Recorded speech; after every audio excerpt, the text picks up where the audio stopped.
Hello दोस्तों, कैसे हैं आप सब। एक बार फिर से आपका हार्दिक स्वागत करता हूं आपके अपने चैनल नियाज फसाना पर। माह रमजान की फजीलत व अहमियत।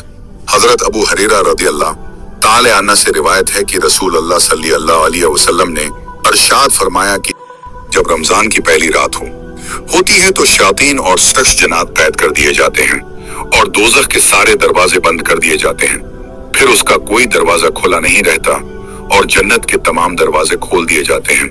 फिर उसका कोई दरवाजा बंद नहीं रहता और ऐलान करने वाला फरिश्ता ये ऐलान करता है कि ए भलाई यानी नेकी व सवाब के तलबगार अल्लाह ताला की तरफ मतवज्जा हो जान लो और ऐब रखने वाले बुराई से बाज आ जा, क्योंकि अल्लाह ताला लोगों को आग से आजाद करता है। यानी अल्लाह ताला उस माह मुबारक के वसीले में बहुत लोगों को आग से आजाद करता है। इन लोगों में शामिल हो जाए और ये ऐलान रमजान की हर रात में होता है।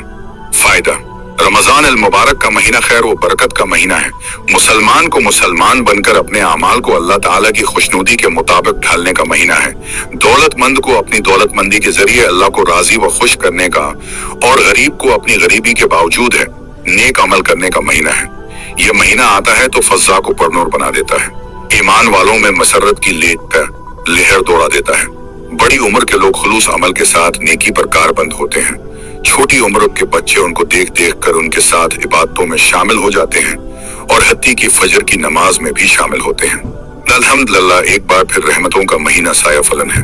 मग़फ़िरत की सबील लगा दी गई है। पुकारने वाला पुकारता है कि है कोई जो मुझसे मांगे और मैं उसको दूं, है कोई जो अपने गुनाहों की माफी मांगे और मैं उसको माफ कर दूं। अल्लाह ताला का अपने ही गुनाहों की माफी मांगे और मैं कितना मुफलिस होगा वो शख्स जो इस मुबारक महीने को पाए और अपनी दुनिया ना बदले, दे रहा और ना आखिरत सनवार सके। उस देने वाले के तो इस माह में करम की इंतहा है और हमारी गफलत की इंतहा ये है कि उससे भी फेज न उठाया जाए।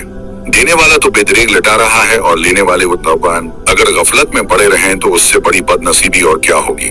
रमजान की बरकतों का अंदाजा लगाना है तो इस बात से लगाइए कि जब रमजान आता है अल्लाह ताला के हुक्म से शैतान कैद सलासल कर दिए जाते हैं, खोल दिए जाते हैं और दोज़ख के दरवाजे बंद कर दिए जाते हैं।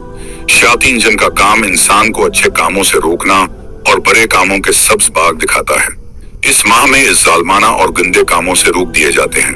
चनांचा इस बात का सबसे बड़ा सबूत यह है कि उस माह रमजान में अक्सर गुनाहगार लोग गुनाहों से बचते हैं और अल्लाह ताला की तरफ मतवज्जा होते हैं।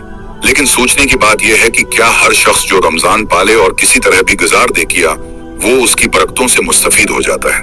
यकीनन ऐसा नहीं है।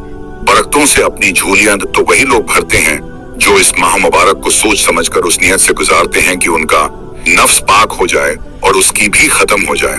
लिहाजा जरूरी है कि हम रमजान से इस्तिफादे का पक्का इरादा करें।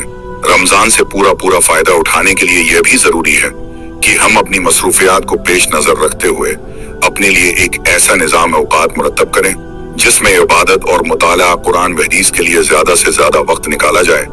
अल्लाह ताला तमाम मुसलमानों को इस माह मुबारक से पूरी तरह मुस्तफीद होने की तौफीक अता करे कि तौफीक भी तो वही देता है मगर उनको जो तलब करते हैं, ये नहीं कि तौफीक के इंतजार में हाथ पैर तोड़ कर। अल्लाह ताला तो अपनी महबूब कौम की हालत भी इस वक्त तक नहीं बदलता जब तक कि वो खुद कोशिश न करे। कुदसियों में है मसरत की लहर दौड़ी हुई, शोर है औज फलक पर आमद रमजान का।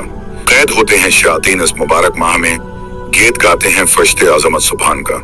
इसी तरह के नॉलेजेबल वीडियो को देखने के लिए हमारे चैनल नियाज फसाना को सब्सक्राइब करें, लाइक करें, शेयर करना ना भूलें।